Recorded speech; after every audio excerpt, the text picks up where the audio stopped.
सोचिए एक T20 match चल रहा है। एक टीम पहले बल्लेबाजी करते हुए 228 रन बोर्ड पर लगा देती है। एक बहुत ही विशाल स्कोर। बिल्कुल। उनके बल्लेबाज मैदान के हर कोने में छक्के जड़ रहे हैं।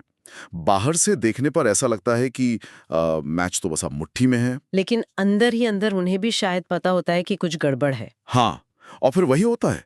228 रन का वो अभेद्य लगने वाला जो किला था ना, वो सिर्फ 18.4 ओवर में ही ढह जाता है। सच कहूं तो ये एक ऐसा परिदृश्य है जो T20 क्रिकेट के पूरे गणित को ही चुनौती दे देता है। मतलब 4 मई 2026 को वानखेड़े स्टेडियम में मुंबई इंडियंस और लखनऊ सुपर जायंट्स के बीच जो हुआ वो महज एक मैच नहीं था। बिल्कुल नहीं। वो इस बात का सबसे बड़ा प्रमाण था कि 200 या 220 रन का जो एक सेफ्टी नेट होता था ना, वो अब पूरी तरह से एक भ्रम बन चुका है। सही कहा आपने। और आज की इस गहन चर्चा का मुख्य विषय भी यही है, 200 रनों के सुरक्षा चक्र का भ्रम। हमें आज यही समझना है कि आखिर लखनऊ ने 228 रन बनाकर भी ऐसी कौन सी संरचनात्मक गलती की कि वो हार गए। और मुंबई ने इतने बड़े लक्ष्य को इतनी आसानी से कैसे हासिल कर लिया। एकदम सही। और हाँ, आगे बढ़ने से पहले हमारे सभी सुनने वालों को याद दिला दूं कि क्रिकेट के ऐसे ही शानदार और गहराई से भरे विश्लेषण के लिए हमारे YouTube चैनल क्रिकेट दरबार को सब्सक्राइब करना ना भूलें। बिल्कुल, सब्सक्राइब जरूर करें। ठीक है, चलिए इसे समझते हैं। सबसे पहले बात करते हैं उस तूफान की जो लखनऊ ने शुरुआत में खड़ा किया था। पावर प्ले में 90 रन और सिर्फ 1 विकेट। मतलब ये कोई सामान्य आक्रामकता तो थी नहीं। बिल्कुल नहीं। अगर हम वानखेड़े की पिच का विश्लेषण करें तो शुरुआती 6 ओवरों में फील्डिंग की पाबंदियों का लखनऊ ने पूरी तरह से तकनीकी फायदा उठाया। मिचेल मार्श ने जो शुरुआत दी थी, ये है बाप रे, वो पारी 21 गेंदों में 63 रन और 300 का स्ट्राइक रेट। मात्र 16 गेंदों में उन्होंने अपना अर्धशतक पूरा कर लिया था। मुझे इसी पॉइंट पर थोड़ा रुकना है। मतलब 300 का स्ट्राइक रेट सिर्फ अंधाधुंध बल्ला घुमाने से तो नहीं आता ना। इसके पीछे कोई ना कोई तकनीक तो पक्का काम कर रही होगी। बिल्कुल, बिना तकनीक के ऐसा संभव ही नहीं है। मैंने पढ़ा कि 50 रन तक पहुंचने में उन्होंने 7 छक्के और 1 चौका जड़ा था। और एक सीक्वेंस तो ऐसा था, छक्का चौका फिर लगातार 4 छक्के। ये किसी भी गेंदबाज की लय बिगाड़ने के लिए काफी है। यहाँ जो सबसे रोचक बात है वो ये कि पूरन सिर्फ ताकत का इस्तेमाल नहीं कर रहे थे। अच्छा, तो और क्या था? वानखेड़े की पिच फल जो उछाल होता है ना, वो बहुत सच्चा होता है। पूरन की जो वेट ट्रांसफर तकनीक है, यानी शरीर का वजन पिछली गेंद से अगली गेंद पर शिफ्ट करने की कला, वो उस दिन अपने चरम पर थी। मतलब बैलेंस बहुत गजब का था। हाँ, जब गेंदबाज ने उन्हें यॉर्कर डालने की कोशिश की तो उन्होंने क्रीज की गहराई का इस्तेमाल किया, और जब बाउंसर का विकल्प चुना तो बहुत जल्दी गेंद की लेंथ को पढ़ लिया। ओहो, इस तरह की बल्लेबाजी तो पूरी तरह से गेंदबाज के दिमाग को हाईजैक कर लेती है। बिल्कुल कर लेती है। और वैसे दर्शकों को बता दूं कि ऐसे ही आंकड़ों के पीछे की कहानी समझने के लिए हमारे YouTube चैनल क्रिकेट दरबार को अभी सब्सक्राइब कर लेना चाहिए। हाँ, ये बहुत जरूरी है। और यहीं पर मैं उस 48 करोड़ वाले पहलू को भी लाना चाहूंगा। वो तो एक बहुत बड़ा मुद्दा है। लखनऊ ने इस सीजन की नीलामी में ऋषभ पंत और निकोलस पूरन जैसे पावर हिटर्स पर 48 करोड़ रुपए खर्च किए हैं। जब कोई टीम अपनी बल्लेबाजी पर इतना भारी निवेश करती है तो उनका लक्ष्य यही होता है कि पूरन और मार्श जैसे खिलाड़ी 35 गेंदों में 94 रनों की साझेदारी करें। और उन्होंने वो किया भी। 12 ओवर के बाद उनका स्कोर 160 रन पर 4 विकेट था। वही तो, सब कुछ तो उनकी योजना के अनुसार ही चल रहा था। फिर गलती कहाँ हो गई? गलती इसी अति आत्मविश्वास और असंतुलित बजट में छिपी थी। कैसे? जब आप अपने संसाधन सिर्फ टॉप ऑर्डर पर लगा देते हैं ना, तो मध्यक्रम कमजोर रह जाता है। 12 ओवर में 160 रन बनाने के बाद एक आदर्श स्थिति में स्कोर 250 या 260 के पार जाना चाहिए था। सही बात है। लेकिन अगले 8 ओवरों में क्या हुआ? सिर्फ 68 रन बने। लेकिन हिम्मत सिंह ने नाबाद 40 और एडिन माकरम ने नाबाद 31 रन बनाए। क्या ये एक सम्मानजनक साझेदारी नहीं थी? मतलब टीम को 228 तक तो पहुंचा ही दिया। सम्मानजनक जरूर थी, लेकिन T20 के लिहाज से वो मैच विनिंग गति नहीं थी। जब पूरन और मार्श आउट हुए तो मध्यक्रम में वो आक्रामकता बिल्कुल नहीं दिखी। मोमेंटम टूट गया था। हाँ, और यहीं पर हम उस इल्यूजन यानी भ्रम की बात करते हैं। 228 रन बहुत बड़े लगते हैं, लेकिन जिस पिच पर शुरुआती 12 ओवर में 160 रन बन जाएं, वहां 228 एक औसत से कम स्कोर था। अरे वाह, ये नजरिया तो मैंने सोचा ही नहीं। क्रिकेट सिर्फ रनों का ढेर लगाना नहीं है, बल्कि अंत तक गति को बरकरार रखना है। बिल्कुल सही कहा। अब इस मैच के दूसरे पहलू पर आते हैं, जिसने मुझे सच में बहुत हैरान कर दिया है। आप मुंबई इंडियंस की गेंदबाजी की बात कर रहे हैं ना? हाँ बिल्कुल। जब कोई टीम 228 रन दे दे तो गेंदबाजों पर सवाल उठना तो लाजमी है, लेकिन मेरे लिए सबसे बड़ा झटका जसप्रीत बुमराह के आंकड़े थे। बुमराह का दिन वाकई खराब था। 4 ओवर में 45 रन और कोई विकेट नहीं। और उससे भी बड़ी बात, इस मैच में 3 नो बॉल। इस सीजन में वो अब तक कुल 7 नो बॉल फेंक चुके हैं, जो कि उनके जैसे गेंदबाज के लिए बहुत असामान्य है। वही तो। यहाँ बात सच में बहुत दिलचस्प हो जाती है। मुझे ये मानने में बहुत परेशानी हो रही है कि बुमराह जैसा गेंदबाज, जिसकी सटीकता की मिसालें दी जाती हैं, वो सिर्फ पूरन से डरकर नो बॉल फेंकने लगेगा। इसके पीछे कोई ना कोई बायोमैकेनिकल या तकनीकी वजह तो होनी चाहिए। ये एक बहुत ही शानदार सवाल है। इसे सिर्फ दबाव कहकर हम खारिज नहीं कर सकते। तो फिर असली वजह क्या थी? देखिए, जब बल्लेबाज लगातार ऑफ स्टंप के बाहर या लेग साइड पर छक्के मार रहा होता है, तो एक तेज गेंदबाज अपनी डिफॉल्ट लेंथ से भटक जाता है।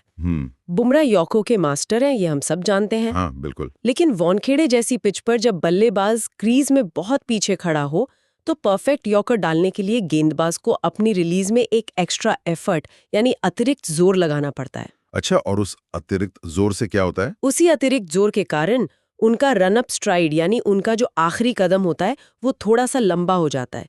यही मिलीमीटर का अंतर उन्हें क्रीज की लाइन के पार ले जाता है और नो बॉल हो जाती है। ओहो, मतलब ये मानसिक दबाव का सीधा असर उनके शरीर की यांत्रिकी पर पड़ रहा था। बिल्कुल, शरीर और दिमाग का पूरा खेल है। एम गजनफर का भी यही हाल था, जिन्होंने 4 ओवर में 50 रन लुटाए। जब आपके प्रमुख गेंदबाज इस तरह से लय खो रहे हो, तो ऐसा लगता है कि सिस्टम पूरी तरह से ओवरलोड हो गया है। हाँ, एकदम शॉर्ट सर्किट वाली स्थिति थी मुंबई के लिए। लेकिन फिर मुंबई की टीम में कॉर्बिन बॉश नाम का एक सर्किट ब्रेकर आता है। सर्किट ब्रेकर, बहुत ही सटीक शब्द इस्तेमाल किया आपने, है ना? अगर बिजली का प्रवाह बहुत तेज हो जाए तो एक स्विच पूरी इमारत को जलने से बचाता है।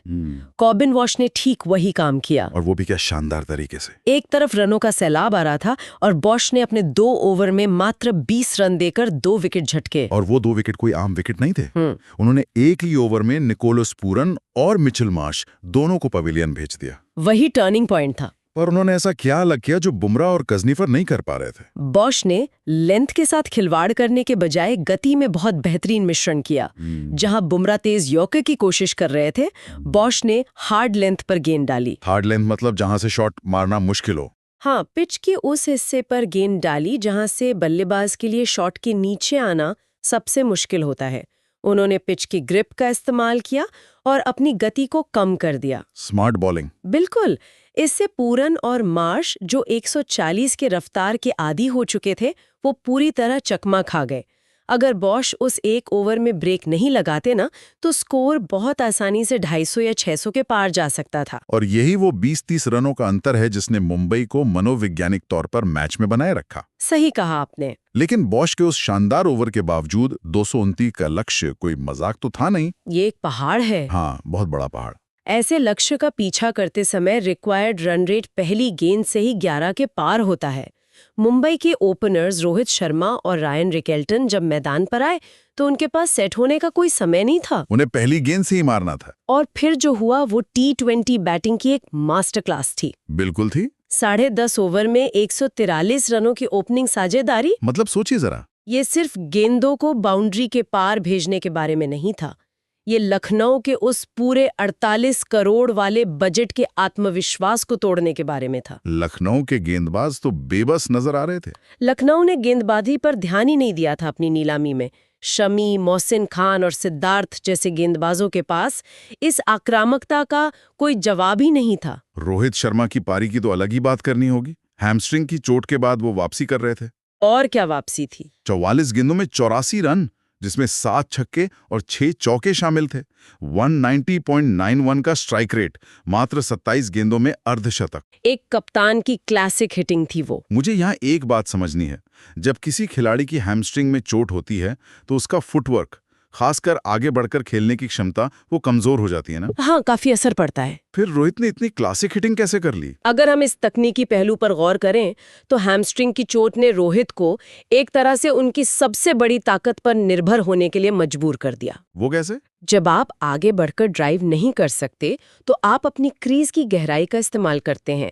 रोहित ने अपने निचले शरीर का इस्तेमाल कम किया और पूरी तरह से अपने कोर की ताकत और हैंड आई कोऑर्डिनेशन पर भरोसा किया। मतलब सिर्फ आंख और हाथ का तालमेल? जी हाँ, गेंदबाजों ने जब उन्हें आगे गेंद डाली तो उन्होंने खड़े खड़े ही उसे लॉफ्ट कर दिया। ये एक कप्तान की परिपक्वता थी जो अपनी शारीरिक सीमाओं को अपनी ताकत में बदल रहा था। ये बहुत ही कमाल का विश्लेषण है। और रियान रिकेल्टन का क्या कहना? 32 गेंदों में 83 रन और स्ट्राइक रेट लगभग 260 का। उन्होंने तो कहर ही ढा दिया था। मोहसिन खान और मोहम्मद शमी पर उन्होंने लगातार प्रहार किए। मुझे लगता है कि रिकेल्टन ने रोहित की चोट का दबाव पूरी तरह से अपने ऊपर ले लिया था। हाँ, एक अच्छा पार्टनर यही करता है। उन्होंने पावर प्ले में ही लखनऊ के गेंदबाजों की लाइन लेंथ की धज्जियां उड़ा दी। 10 ओवर की समाप्ति पर स्कोर बिना विकेट खोए 127 रन था।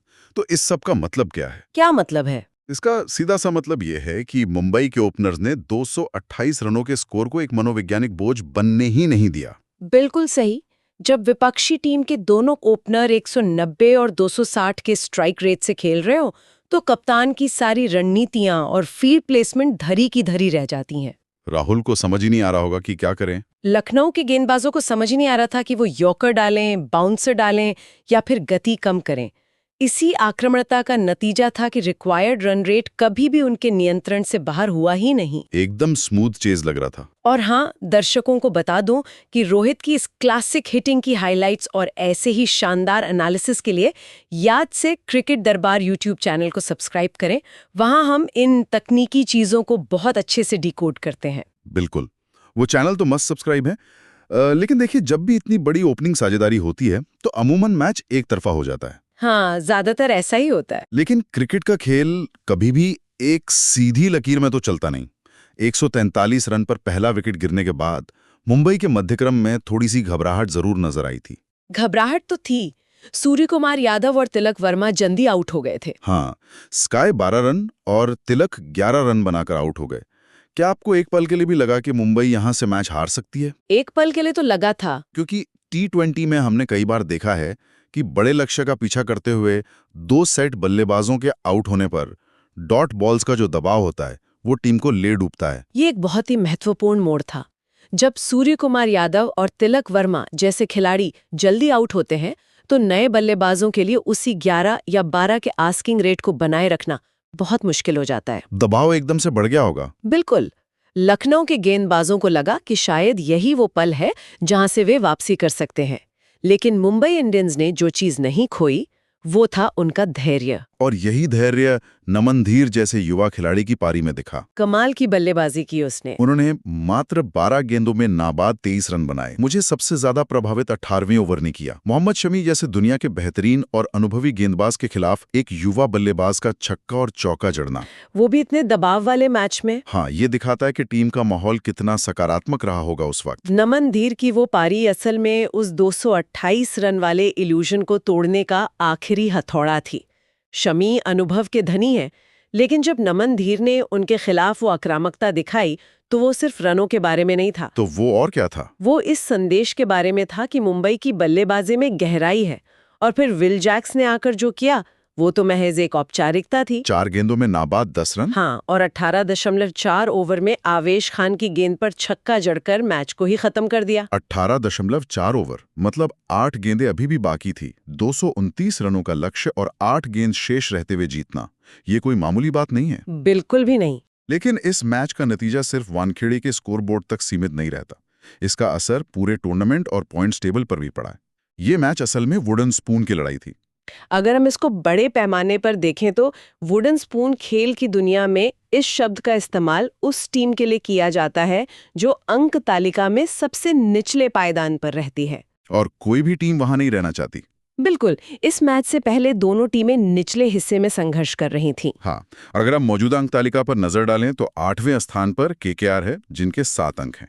मुंबई इंडियंस ने यह मैच जीतकर खुद को थोड़ी राहत जरूर दी है। वो 9वें स्थान पर आ गए हैं ना। हाँ, और 9 मैचों में 2 जीत और 7 हार के साथ 4 अंकों पर हैं।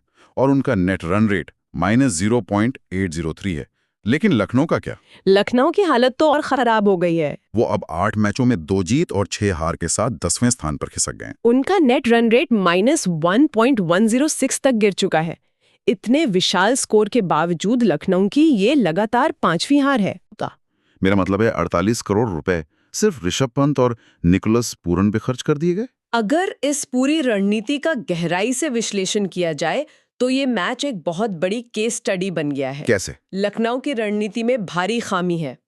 48 करोड़ रुपए सिर्फ पूरन और पंत जैसे बल्लेबाजों पर खर्च किए गए, लेकिन उनकी गेंदबाजी में वो धार नहीं है जो 228 रन भी बचा सके। गेंदबाजी बहुत कमजोर है उनकी। हाँ, शमी, मोहसिन और सिद्धार्थ जैसे गेंदबाज 228 रनों के पहाड़ को बचाने में पूरी तरह से विफल रहे। दूसरी तरफ मुंबई ने इस जीत से अपनी प्लेऑफ की धुंधली उम्मीदों को जिंदा रखा है। हालांकि उन्हें अपने बचे हुए सभी मैच जीतने होंगे, जो आसान नहीं है। आसान नहीं है, लेकिन इस जीत से उन्हें मोमेंटम जरूर मिला है। बिल्कुल। आज की इस चर्चा में हमने वाकई कई अहम पहलुओं को छुआ। हमने ये समझा कि कैसे वानखेड़े की पिच पर पूरन का वेट ट्रांसफर उन्हें 300 के स्ट्राइक रेट तक ले गया। और हमने बुर्या की नो बॉल के पीछे की बायोमैकेनिक्स को भी समझा। हाँ, और ये भी देखा कि कैसे बॉश ने एक सर्किट ब्रेकर का काम किया। और सबसे महत्वपूर्ण, हमने ये जाना कि रोहित शर्मा ने अपनी चोट को कैसे अपनी तकनीक से बेअसर कर दिया। और इन सब से ऊपर हमने उस बुनियादी रणनीति को डिकोड किया जहां 48 करोड़ की बल्लेबाजी भी एक कमजोर गेंदबाजी आक्रमण की भरपाई नहीं कर सकती। सही कहा। ये मैच इस बात का सबूत है कि क्रिकेट का गणित अब पूरी तरह से बदल चुका है। और इसी बदलते गणित के साथ एक बहुत बड़ा सवाल खड़ा होता है। हमने इस चर्चा की शुरुआत में कहा था कि 200 रनों का सेफ्टी नेट अब एक भ्रम है। बिल्कुल एक भ्रम है। जब 228 रन भी महज 18.4 ओवर में हासिल किए जा सकते हैं, तो ये सोचना लाजमी है कि टी20 क्रिकेट का भविष्य किस दिशा में जा रहा है। क्या अब समय आ गया है जब फ्रेंचाइजीज अपनी नीलामी की रणनीति को पूरी तरह से पलट देंगी? हाँ, अभी तक तो पावर हिटर्स पर ही सबसे ज्यादा पैसा बरसाया जाता है। लेकिन क्या भविष्य की आईपीएल नीलामी में उन गिने चुने डेथ ओवर्स के विशेषज्ञ गेंदबाजों की कीमत बल्लेबाजों से ज्यादा होने वाली है? क्या फ्रेंचाइजीज को अब गेंदबाजों पर अपनी तिजोरी खाली करनी चाहिए? ये एक ऐसा विचार है जो खेल के पूरे अर्थशास्त्र को ही बदल कर रख सकता है। हम अपने सुनने वालों से कहेंगे कि इस सवाल पर विचार करें और अपनी राय हमें कमेंट्स में जरूर बताएं। हमें आपके कमेंट्स का इंतजार रहेगा। और हाँ, क्रिकेट के ऐसे ही डीप डाइव विश्लेषण और पल पल की अपडेट्स के लिए हमारे YouTube चैनल क्रिकेट दरबार को सब्सक्राइब करना बिल्कुल ना भूलें। ऐसे ही मजेदार और रणनीतिक बदलावों को समझने के लिए हमारे साथ जुड़े रहें। बिल्कुल। हर नया मैच एक नई कहानी लेकर आता है। अगली बार जब तक हम खेल के किसी नए और रोमांचक पहलू की गहराई में ना उतरें, तब तक क्रिकेट के इस बदलते स्वरूप का आनंद लेते रहिए। नमस्कार।